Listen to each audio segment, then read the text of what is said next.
একদিন এক বন্ধু আর এক বন্ধুর কাছে এসে 50 টাকা ধার চাইল। বন্ধুটি তাকে 50 টাকা ফেরত দিল। এই নাও।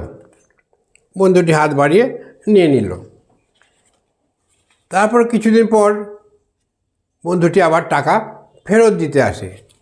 ফেরত দেয় তাকে, এই নাও বন্ধু, তোমার টাকা নিয়েছিলাম 50 টাকা, এই নাও 60 টাকা। 50 টাকা 10 টাকা 60 টাকা। বন্ধুটি ধরে নিয়ে বলল, আরে 60 টাকা কেন? 60 টাকা তো দিইনি তোমাকে। বলছে 60 টাকা মনে নেই? সেদিন যে 50 টাকা ধার নিয়েছিলাম, হ্যাঁ, তোর ওই 50 টাকা বাচ্চা দিয়েছে 10 টাকা, তাই বেশি দিলাম। বাহ! বন্ধুটির মনে মনে খুশি হলো। বাহ, বন্ধুটা সৎ, বাচ্চা দিয়েছে, বাচ্চাটাও দিয়ে দিয়েছে আমাকে। তারপরে কদিন পরে এসে বলল, বন্ধু আমার টাকার খুব দরকার পড়েছে, আমাকে 500 টাকা ধার দিবি? তো বলছে, কেন? খুব দরকার বন্ধু, খুব দরকার। প্রথম বন্ধু মনে মনে ভাবে যে ওর কাছে টাকাও বাচ্চা দেয়। কেন 500 টাকা কেন? তোর কাছে আমার যা আছে সব দিতে পারি। তারপরে বলে, আরে শুধু 500 টাকা তোর কাছে চাইছি, ধন্যবাদ দোস্ত, তুই আমাকে 500 টাকা ধার দে। 500 টাকা বন্ধুটিকে ধার দিল। এই না, বন্ধুটি হাত বাড়িয়ে নিয়ে নিল। তারপরে কিছুদিন পর আর টাকা ফেরত আসে না। কিছুদিন পর একদিন হঠাৎ দেখা হলো যে, বন্ধু আমার টাকাটা ফেরত দিবি না? তো হ্যাঁ হ্যাঁ হ্যাঁ যাচ্ছি। সপ্তাহখানেক আরও দেরি করে এসে বলল যে, কী রে তুই খালি হাতে এলি? তুই যে 500 টাকা ধার নিলি, তা ফেরত দিলি না?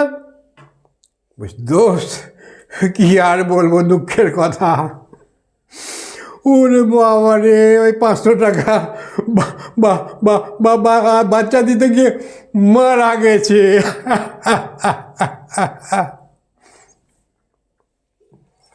বল্টু বইয়ের দোকানে গেছে বই কিনতে।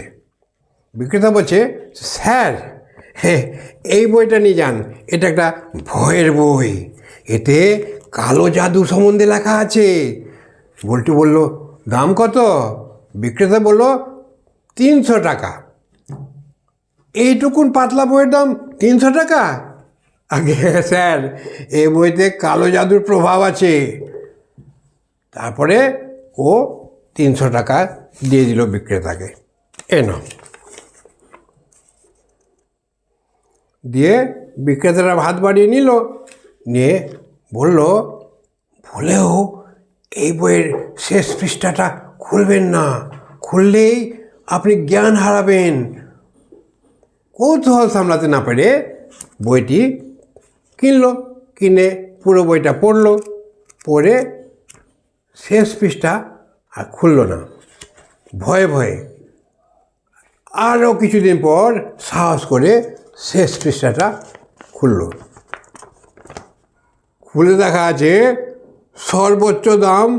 সর্বোচ্চ বিক্রয় মূল্য 30 টাকা। বন্ধু জ্ঞান হারালো।